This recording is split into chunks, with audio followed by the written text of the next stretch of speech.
10 కాలేజీలు కట్టడానికి ఈ ప్రభుత్వానికి డబ్బులు లేవా? మరి మీరు ఇప్పుడు ఇక్కడ అసెంబ్లీ కడుతున్నారు అమరావతిలో, అసెంబ్లీకి 1800 కోట్లు, మరి హైకోర్టుకి 4500 కోట్లు ఎందుకండి? అసెంబ్లీ నడుస్తుంది కదా.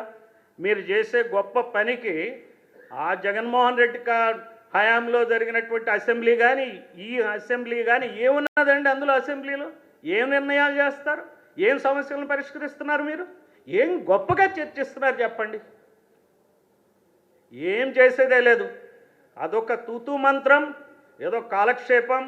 మీ ఫేసులు కనపడాలా, టీవీల్లో కనపడాలా, ఆ నిర్ణయాలు చేసాం ఈ నిర్ణయాలు చేసామని చెప్పుకోవడానికి తప్పిస్తే, లేదంటే పచ్చి బూతులు తిట్టుకోవడానికి తప్పిస్తే ఎందుకు అసెంబ్లీ? అటువంటి అసెంబ్లీల కోసం మళ్ళీ 18 కోట్లు కావాలన్నా, లేకపోతే వైద్య విద్యార్థుల్ని తయారు చేసే ఇటువంటి కాలేజీలకు కోట్లు కావాలన్నా చెప్పండి. ఇది ఆలోచించుకోవాలి మనం. మనల్ని మోసం చేస్తున్నాయి ఈ ప్రభుత్వాలు. మరి 4500 కోట్ల హైకోర్టుకి ఎందుకండి? హైకోర్టు నడుస్తుంది కదా, హైకోర్టు చాలదా? గొప్పలు కావాలా మనకి? చెప్పులు పట్టుకుని డబ్బుల కోసం అడుక్కుంటూ ఇక్కడ గొప్పల కోసం ఐకానిక్ బిల్డింగ్స్ కడతారండి ఈ రాష్ట్రంలో. ఏం పాలనండి? వీళ్ళు చాలా తెలివిగల వాళ్ళ? వీళ్ళ పాలన గొప్ప పాలన? నాకు అర్థం కాదు.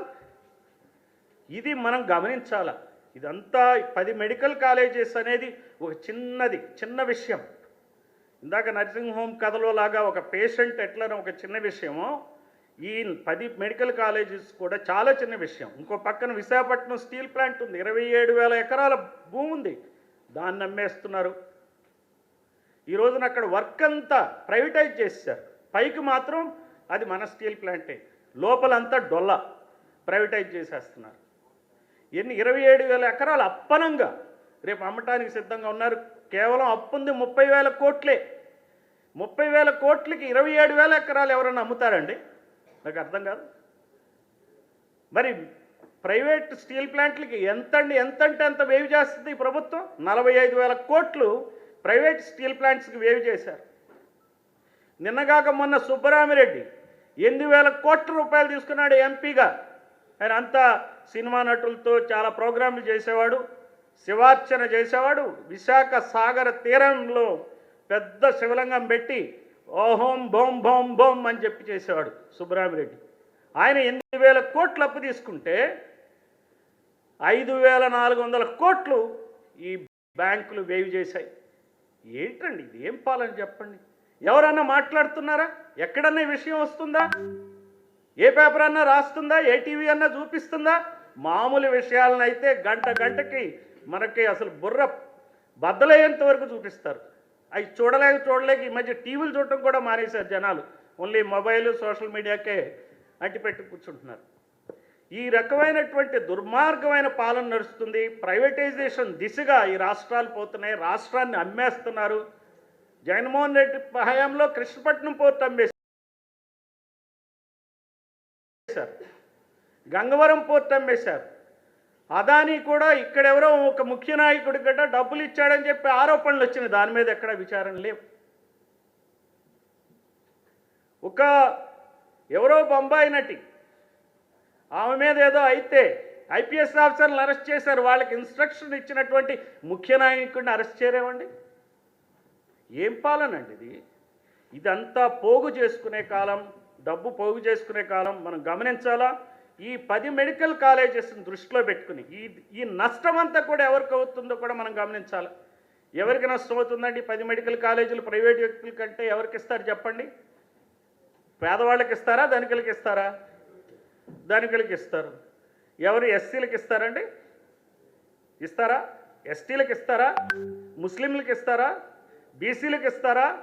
ఎవరికి ఇస్తారు? ఏ కులాలు ఈ లాభం పొందుతున్నాయి ఈ రోజున? అది గమనించాలి. ఆ కులాల కోసమే ఈ ప్రభుత్వాలు పనిచేస్తున్నాయి. ఆ కులంలోని వాళ్ళే పైకి రావాలి, పెరగాల, వాళ్ళే ఉండాలి. ఏ పార్టీ ఉన్నా ఎంపీ ఆ కులం వాళ్ళే ఉంటారు. ఇప్పుడు విజయవాడే పెద్ద ఎగ్జాంపుల్. ఆ కులం కాదు, ఆ కుటుంబమే. ఎంత మోసం జరుగుతుందండి ఈ రాష్ట్రంలో. ఇదంతా మనం గమనించాలి. ఒక సామాజిక స్పృహతో ఈ రకమైనటువంటి కుల పెత్తందారీతనం సాగుతున్నటువంటి ఈ రాష్ట్రంలో బీసీ, ఎస్సీ, ఎస్టీ మైనారిటీలు మరి పేదలందరూ కూడా ముక్త కంఠంతో ఇటువంటి కార్యక్రమాన్ని నిరసించాలా. ఇంకొక నష్టం బీసీ ఎస్సీ ఎస్టీలకు జరిగే పెద్ద నష్టం ఏంటంటే 10 కాలేజీల్లో ఒక్కొక్క కాలేజీలో 200 పోస్టులు ఉంటాయి. 200 అంటే 2000 పోస్టులు. 2000 పోస్టులు ఉద్యోగాలు డాక్టర్లు వాళ్ళు.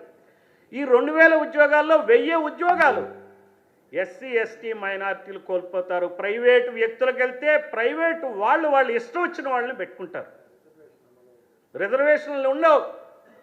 ఇంకా దానికి అనుసరించి చాలా అవుట్సోర్సింగ్ పోస్టులు కానీ కాంట్రాక్ట్ ఉద్యోగాలు కానీ రకరకాలుగా ప్రైవేటు వ్యక్తులకు వెళ్తే ఈ రోజున చెప్పండి నాకు, ఏ ప్రైవేటు వ్యక్తి ఏదైతే నిర్వహిస్తాడో ఏ సంస్థ అయినా చెప్పండి, ఆ సంస్థలో ఏ కులం వాళ్ళు ఉంటారండి? ఏ కులం అయితే పెద్దోడు ఉన్నాడో ఆ కులం వాళ్ళే ఉంటారు అక్కడ. ఏమైనా పేర్లు చెప్పమంటారా? మీరు చెప్తారా?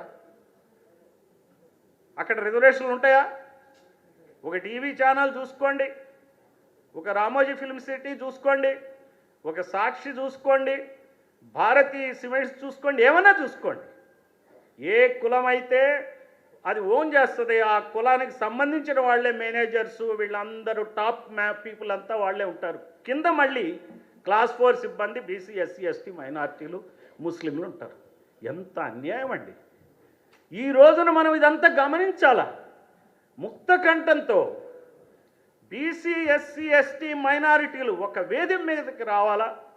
నేను సర్వీస్లో రిటైర్ అయినాక నేను చూసా, నాకు అంతకుముందు అవగాహన ఉన్నప్పటికీ మాకున్నటువంటి కోడ్ ఆఫ్ కండక్ట్ కానీ రకరకాల కారణాల చేత మా పని మేము చేసుకున్నాం, బయటకు వచ్చాం.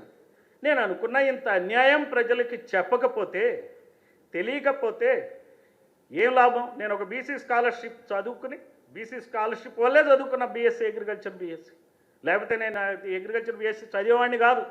మా ఫాదర్ బస్ కండక్టర్, ఆయనకి 700 రూపాయలు జీతం, మేము 5 పిల్లలం. సో బాపట్లో నేను అగ్రికల్చర్ బీఎస్సీ చదవడానికి నాకు ఆ బీసీ స్కాలర్షిప్ ఉపయోగపడింది. లేకపోతే నీకు ఈ రోజున ఉండే లేదు. ఈ బీసీ స్కాలర్షిప్ ఎట్లొచ్చింది? రిజర్వేషన్ల పుణ్యమాని వచ్చింది. రిజర్వేషన్లు ఎట్లొచ్చినాయి? అంబేద్కర్ పుణ్యమాని వచ్చినాయి.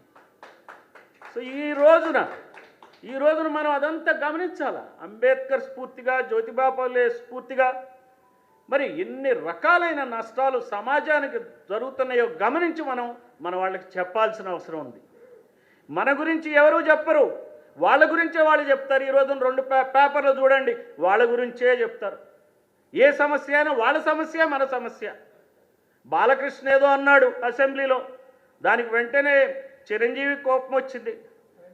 వాళ్ళ సంగతి సరే, వాళ్ళకి సంబంధించిన వాళ్ళందరూ అసలు ఇంకేం సమస్యలు లేవండి, వాళ్ళ సమస్యలే మన సమస్యలా? ఎవరో అన్నట్టు కృష్ణశాస్త్రి బాధ ప్రపంచం బాధ అంటారు, చలం అంటాడు.